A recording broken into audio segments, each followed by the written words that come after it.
오늘도 새벽 예배를 드리게 하신 하나님께 감사와 찬송과 영광을 올려드립니다. 우리 다 함께 사도신경으로 신앙 고백하신 후에 찬송가 288장을 부르신 후 사도행전 17장의 말씀을 읽으신 다음 오늘 말씀을 듣겠습니다.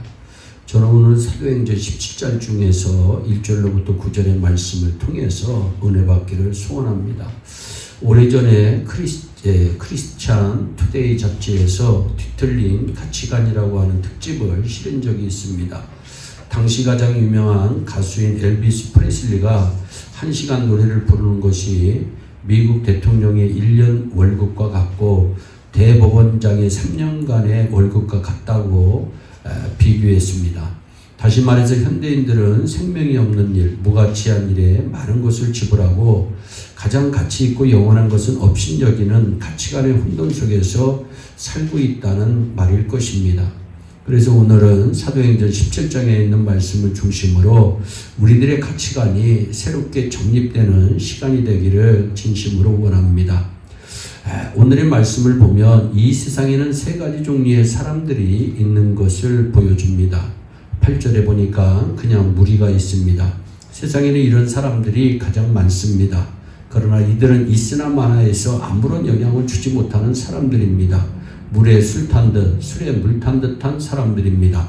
이런 사람은 주로 자기만을 위해서 사는 사람들을 말합니다. 둘째로는 나쁜 의미로 세상을 어지럽게 하는 사람들이 있습니다. 5절입니다. 시기하는 유대인들이 바로 그런 사람들입니다. 우리 가운데는 이런 사람들이 없기를 바랍니다. 세 번째는 복음으로 무장한 사람들, 좋은 의미의 천하를 어지럽게 하는 사람들이 있습니다. 4절에 나오는 경건한 헬라인의 큰 무리와 적지 않은 귀부인들이 바로 그런 사람들인데 이들을 천하를 어지럽게 하는 사람들이라고 성경은 기록합니다. 세상을 뒤집어 엎는 사람들이라고 하는 뜻이 그 속에 포함되어 있습니다. 이들의 가슴 속에 그리스도의 사랑이 넘치는 사람들입니다. 이때는 바울이 제2차 선교 때 와서 데살로니가 교회를 세웠을 때입니다.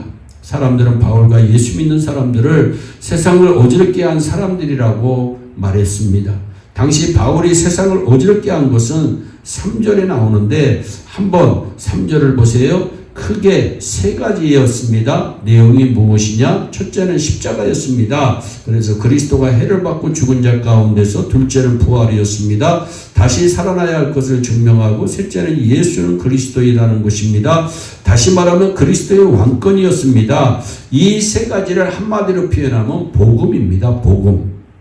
그러니까 바울이 세상을 어지럽게 한 핵심 내용은 복음입니다.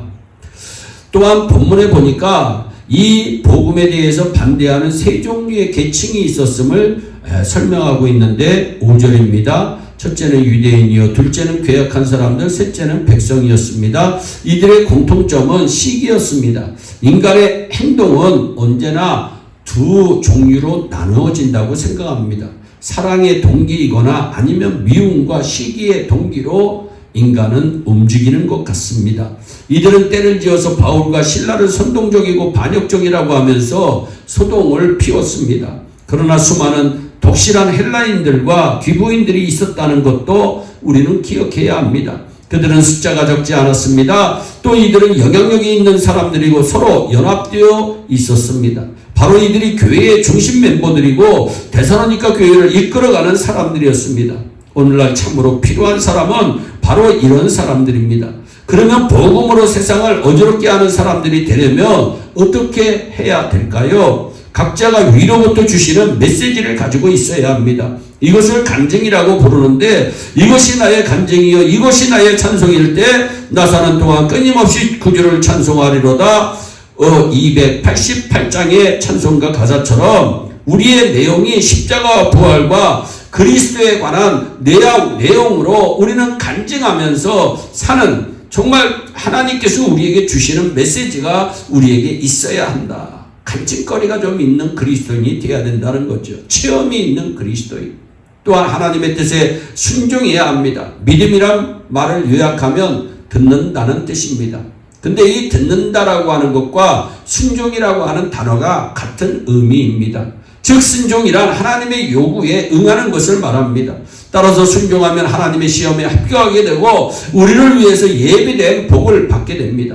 상상할 수 없는 복을 받는 것입니다. 민수기를 보면 광야에서 이스라엘 백성들이 구름과 불이 떠오르면 앞으로 진행하였고 구름과 불이 머무르는 곳에 진행을 멈춥니다. 그때 그들은 평안했고 승리했습니다. 여러분, 순종하면 평안이 있습니다. 또한 능력의 사람이 되어야 합니다. 인간의 성공은 능력을 최대한 활용할 때 이루어집니다. 사실 세상에 보면 IQ는 높고 능력은 많은데 그것을 활용하지 않아서 성공하지 못하는 경우를 많이 볼 수 있습니다. 그러면 능력이 어디서 나타납니까? 성도들의 능력은 무엇입니까? 성도들의 능력은 어디에서 나옵니까? 기도에서 옵니다. 기도는 불가능을 가능하게 하고 절망에서 희망을 갖게 하고 무에서 유를 창조하게 나아가게 하는 것입니다. 또한 우리 안에 주신 사랑을 표현해야 됩니다. 예수 믿기 전에는 물질을 사랑하고 사람을 이용하는데 믿고 난 뒤에는 반대로 사람들을 사랑하고 물질을 이용하는 사람이 되는 것입니다. 사랑은 소금과 같아서 맛을 냅니다. 중요한 것은 누구를 사랑하느냐에 따라 인생이 변합니다. 왜냐하면 인간은 사랑하는 것을 닮기 때문입니다.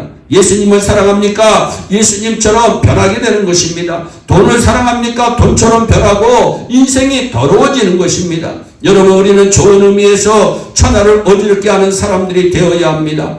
정말 어지럽게 한다는 말은 위와 아래를 바꾸어 놓는 거, 업사이드 다운을 말합니다. 지금 세상은 모든 가치관이 무너져 있습니다. 이것을 바로잡는 것은 오직 복음밖에 없습니다. 오늘 그 사명이 우리들에게 주어져 있습니다. 복음으로 세상을 어지럽혀 올바른 가치관을 세우는 그리스도의 귀한 일꾼이 되기를 주 예수 그리스도의 이름으로 축원합니다. 기도하겠습니다. 사랑의 하나님, 참 감사합니다. 오늘도 생명의 귀한 말씀을 우리에게 허락하여 주심을 너무나도 감사합니다. 아버지 하나님, 세상을 어지럽히는, 천하를 어지럽히는 아버지 복음으로 천하를 뒤집어 놓는 올바른 가치관을 세워가는 예배온 구성원들이 될 수 있도록 큰 복을 내려 주시옵소서. 감사하고 예수님의 이름으로 기도하옵나이다. 아멘. 우리 다 함께 주기도문으로 예배를 마치시고 각자 개인 기도하신 후에 오늘도 주 안에서 승리하는 복된 하루 되시기를 바랍니다. 감사합니다.